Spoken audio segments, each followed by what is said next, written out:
Isang mapagpalang araw po mga kalingap. Ako po ang inyong lingkod, Romdiano TV.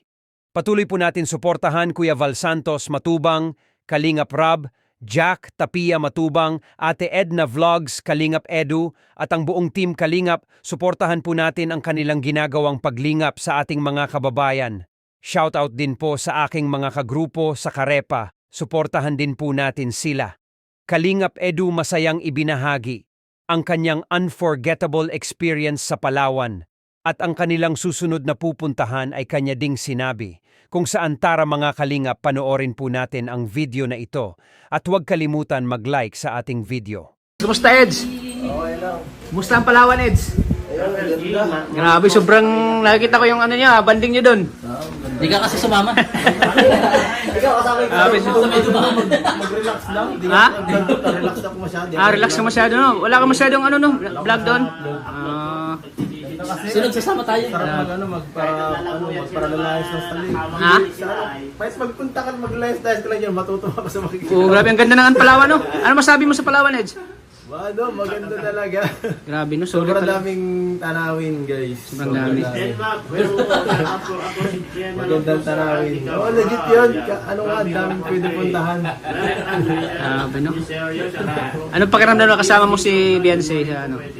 Kasi, pangalawang beses siya makasama sa ganito sa pag-outing. Outing, oh. Dati Baguio, tapos ngayon Palawan. Mas maganda. Grabe. Saan mas maganda, Baguio o Palawan? Palawan, oh. Panalo. Malayo. Panalo ang Palawan, bro. Panalo. Malayo ang bait yung Baguio, ganito yung Palawan pa. Ay, grabe. Mas ano talaga pala ang Palawan talaga? Grabe, mas... Doon, parang ano talaga, mga 20% foreigner, 70% Filipino. Dami nakabikini doon, bro. Ate, wala. Pag nagkasama pala tayo. Hindi tayo makapokus. Tanong mo si Zed, tanong mo si David. Grabe. Nakabikini lang.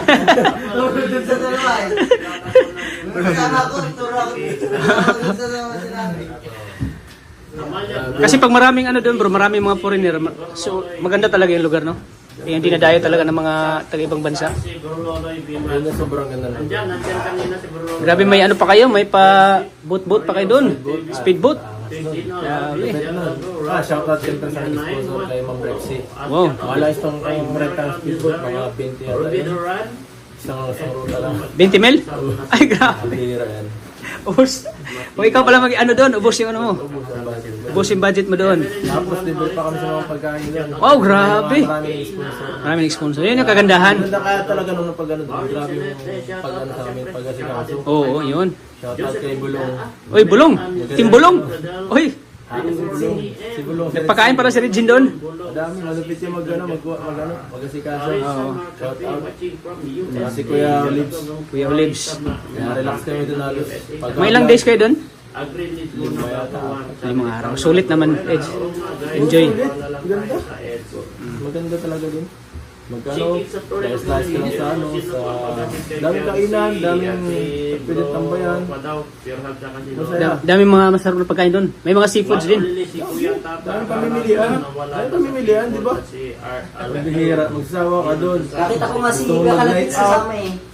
Araw-araw isang tambaan. Apat kami.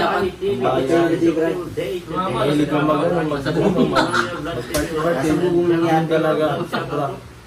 Halos gabi-gabi, mas maraming tao sa gabi kaysa umaga. Mas maraming tao sa gabi, no? Mas maraming party-party sa gabi, no? May mga May mga fireworks doon, may mga... yung napapakabol. Maglalaro ng kabol. Ang Palawan kasi napaganda kasi madalas pinupuntahan ng mga artista, bro. Palawan kasi sobrang ganda eh. Malapit lang yan sa amin, pero... Naglalaro ng apoy. Nakita mo yung mga islang sobrang lalaki. Laki? Yung mga parang gabundok yung mga bato. Oo. Laki, laki. Laki. Kaya mga gabundok yung bato. Dito ko lang nakikita eh. Dito ko lang nakikita eh. Only in Palawan lang. Dito wala dito. Palawan lang, bro. Mga bundok dito, simple lang. Doon talaga, parang... Bato talaga? Bato talaga? Bato talaga? Kalapits? Hindi walang lupa yun. Bato talaga. Hindi lupa yun. Grabe na po. Ang ganda nung yung pinasok niya na butas na may malaking butas sa bato sa ano ba yun? Yung May kuweba ba? isla. Tapos, Yung una sa may ano, yung tapos may parang yung Secret Lagoon. Oo. Oo, yun. Tapos naligo kami sa loob. Secret Ah, may, Lagoon. may likod. Pumasok pa kayo doon sa kuweba? Oo, yung parang ano. Yung kuweba doon? Pumasok kayo doon? Tapos sa loob, may malaking ano, parang paliguan. Yun lang ano. Tapos nasa loob lang yung tubig. Grabe, no? Sobrang ganda. Oh, Ay, grabe. Tapos nag-swimming. Swimming. Tapos snorkeling sila kay Dilo. Ay, di na ako nang hindi kaya. Ang saya-saya, no? Ah. Marami pa nga kaming islang din napupuntahan. Ay, balikan nyo ulit. Siguro mga 3 package pa hindi pa namin napupuntahan. Ah, 3 package pa. So, Letter B, letter C. so may ano pa sa possibility pa na babalik pa ng Palawan. Sayang yun. Parang bitin eh. At sayang yung mga package. Kailangan ano yun. Na ibang ano, Kailangan ano yung mga magaganda package. pa yung iba. May mga magagandang puntahan pang isla. Marami daw kasi doon isla talaga, mga nasa 1,000. Hindi na namin napuntahan. So, kailangan maano yun, kumbaga maano yun kasi sayang yun eh. Kaso lang, yung schedule ay ano lang, 1 week lang, di ba? Kasi sabi ni Kalinga Prab, Boracay yung susunod eh. Boracay! Uy! Boracay.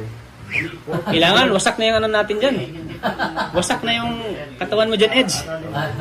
Kailangan, labas ng abs yan kasi Boracay yan eh. Daming mga ano dyan. Daming mga sikat dyan. Kaya ka, magpa-abs ka na rin, kalapits. Oh, mapaglapit na. Ganda na ano namin doon, mga pormahan namin doon, talagang... Pang ano talaga, no? Yung naka-Hawaiian. Grabe. Kita ko nga bro, grabe ang tindi ng forma nyo. Hawaiian. Sticker, parang ibang mga Parang yung mga... yaman-yaman yung pag nandun ako eh. Oo, Tapos talaga kami speedboat, tapos nung pagkatapos ko nasa Leo Beach kami, nung panghuling vlog, yung kay yung car, yung Leo Beach, ganda. Parang yung mga tapo Sobrang naman social na yung tatlong ano, naglalagay yung ngayon na beach, ganda. Tapos, ano, sunset, tapos pagkatapos ng tambay kami dun sa, tapo nga lang ni bro sa may restaurant dun sa Leo Beach. Drinks kami, ligo-ligo, awas. Ganda. Parang mayaman talaga yung forma nyo ni bro, no? Parang ano talaga, parang